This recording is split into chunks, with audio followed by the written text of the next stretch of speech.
سرے عام اعلان کرو، اگر ساری دنیا یزید کی بیعت کرے گی تو میں بھی تیار ہوں۔ تم مجھ سے بیعت لے کے پھر لوگوں کو بتانا چاہتے ہو کہ حسین بیعت وہ کر رہے ہیں تو تم کیوں نہیں کر رہے؟ میں عام آدمی نہیں ہوں، لہذا چھپ کے بیعت نہیں کرتا۔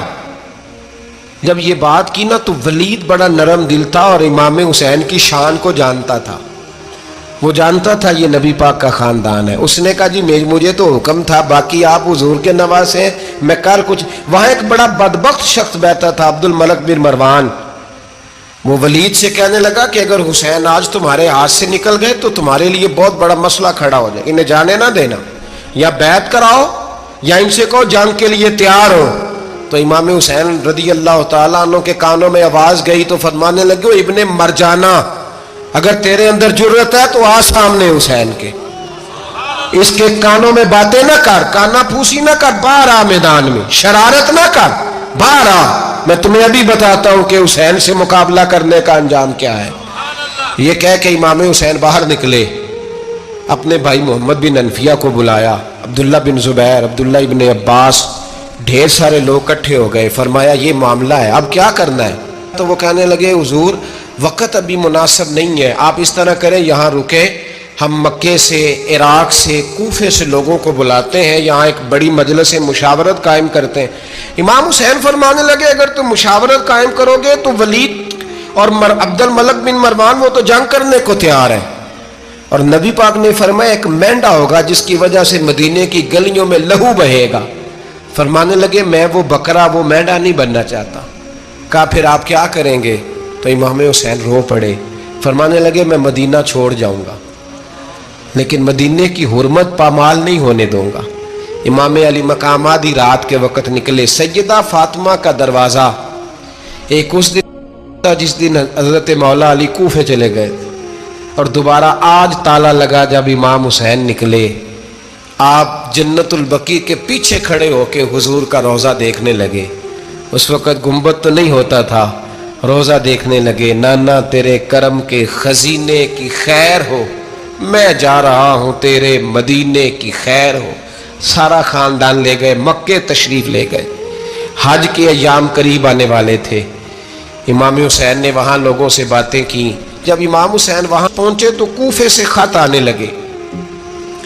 کوفہ حضرت علی کا دارالخلافہ تھا، وہاں آپ کے محبین، پیار کرنے والے ڈھیروں تھے، انہیں خط لکھے کہ حضور آپ چپ کر کے بیٹھے ہوئے ہیں اور ہمارے اوپر یزید مسلط ہو گیا ہے، آپ اگر میدان میں نہیں نکلیں گے، آپ نہیں آئیں گے تو ہم اللہ کی بارگاہ میں شکوہ کریں گے کہ کوئی ہماری کمان کرنے کو تیار ہی نہیں ہوا۔ اور وہ خط 1 2 3 نہیں آئے، وہ خط اتنے تھے کہ 3 بوریوں میں بھرے تھے امام حسین، 3 بوریوں میں۔ اب مجبوری ہو جاتی ہے، حق کے لیے کئی دفعہ بات کرنا مجبوری ہوتی ہے، اگر نہیں کرے گا تو پھر اس کو بھی قبر میں جواب دینا پڑے گا۔ امام علی مقام رضی اللہ تعالیٰ عنہ نے مکے میں اب لوگوں کو جمع کیا مشورے کے لیے۔ ہر بندے نے کہا حضور وہ بلا تو رہے ہیں پر اپنے وعدوں کے پکے۔ کہا حضور وہ پکے نہیں، آپ نہ جائیں۔ ہر بندے نے کہا حالات ٹھیک نہیں، حالات گراؤنڈ ریالٹی صحیح نہیں، یہی مشورہ آج بھی ہر بندہ دیتا ہے، ابھی حالات نہیں۔ اتنے خراب حالات کبھی نہیں ہوئے تھے جتنے امام حسین کے دور میں تھے، لیکن فرمایا میں دین کے خلاف غلط حکمران کو مسلط ہونے کی اجازت، بول کے بتائیے، بول کے، غلط حکمران کو مسلط ہونے کی اجازت، مزاحمت کروں گا، مخالفت کروں گا۔ امام کہنے لگے کوئی بات نہیں، وہ میرے ساتھ چلے نہ چلے لیکن میں کوفے جاؤں گا، وہ لوگ میرے ساتھ کھڑا ہونے کو تیار ہے تو وہ جھوٹ ہے یا سچ ہے پر میں چلوں گا۔ جب امام علی مقام نے اصرار فرمایا تو جو آپ کے قریبی صحابہ کرام کی اولادیں تھی ساری، یہ بھی اب بیماری ہے، کچھ لوگ کہتے ہیں جی صحابہ نہیں ساتھ چلے، تو میں کہتا ہوں اہل بیت نبوت کے تو کل افراد 21 تھے، تو 72 میں باقی اولادیں کس کی تھی؟ وہ ساری صحابہ کی اولادیں تھیں، وہ سارے۔ پتہ نہیں کیوں اس طرح کا فلسفہ بیان کیا جاتا ہے جس میں حالات خراب ہو۔